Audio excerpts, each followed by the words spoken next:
প্রত্যেক বছরের মতো এবারও রাঙ্গামাটির সবচাইতে বড় ইউনিয়ন সাজেকর দুর্গম বেশ কয়েকখান গ্রামও সিজনাল রোগে আক্রান্ত অন্তত ১০ শতাধিক গ্রামবাসী। আক্রান্তদের মাঝে বেশিরভাগই শিশু বলে জানাই স্থানীয়রা। গত মাসখানেক ধরে সাজেক ইউনিয়নের সদরোত্তম ১০০ কিলোমিটার দূরে গভীর অরণ্যগারা দুর্গম বেটলিং মৌজার নিউ থানাংপাড়া তারুমপাড়া শিয়ালদাইপাড়া অরুণপাড়া ও জামপাড়া লাহাত সর্দি কাশি মাথা ব্যথা ফাতলা ফেকানা ফ্যাট ব্যথা সহ নানান রোগে এসব গ্রামবাসী আক্রান্ত এবং তারা মুমূর্ষু অবস্থাত আছে বলে জানা গিয়ে।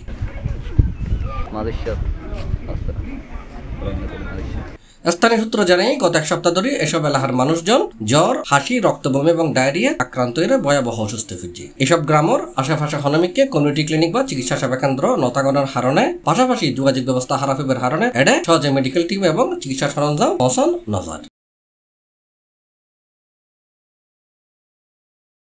এসব বিষয়ে রাঙ্গামাটি সিভিল সার্জন ডাক্তার নোয়েন কিসা C+রে হয়ে এই খবরটা পাওয়ার সাথে সাথে আমরা খুব গুরুত্ব সহকারে আমরা এটা নিয়েছি। সে কারণে আমরা অনেক খবর নিয়েছি। ওখানে আমাদের নিজস্ব স্বাস্থ্যকর্মী আছে, ব্র্যাকের আমাদের সহায়তা কর্মী আছে, তাদের থেকে আমরা খোঁজ খবর নিয়েছি এবং যতটুকু জানতে পেরেছি ওখানে ডায়রিয়ার সেরকম কোনো আক্রান্ত হয়নি।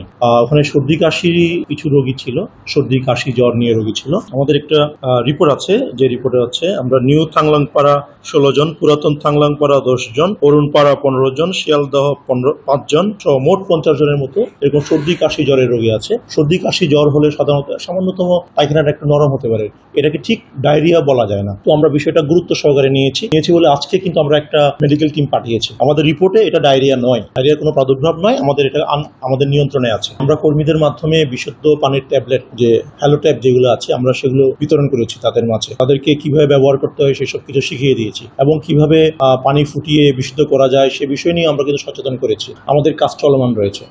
এই ঘটনার পরিস্থিতি নিয়ন্ত্রণে উপজেলা প্রশাসনের পক্ষ থেকে ফাটানো 6 সদস্যের মেডিকেল টিম আর আক্রান্তদের চিকিৎসা দিবার লাই আগাইছি 54 বিজিবি বাগাইহাট ব্যাটালিয়ন। 54 বিজিবির অধীনে লেফটেন্যান্ট কর্নেল মোহাম্মদ আসাদুজ্জামানের নির্দেশে সাজেকর নিউ থানংপাড়া বিউপির কমান্ডার নায়ক সুবেদার কামরুজ্জামানের নেতৃত্বে সোমবার মেডিকেল টিম দিনভর ব্যাটলিং সরকারি প্রাথমিক বিদ্যালয় মাঠের শতাধিক পরিবারের মাঝে বিনামূল্যে চিকিৎসা সেবা দেওয়ার পাশাপাশি প্রয়োজনীয় ওষুধও বিতরণ হয়েছে।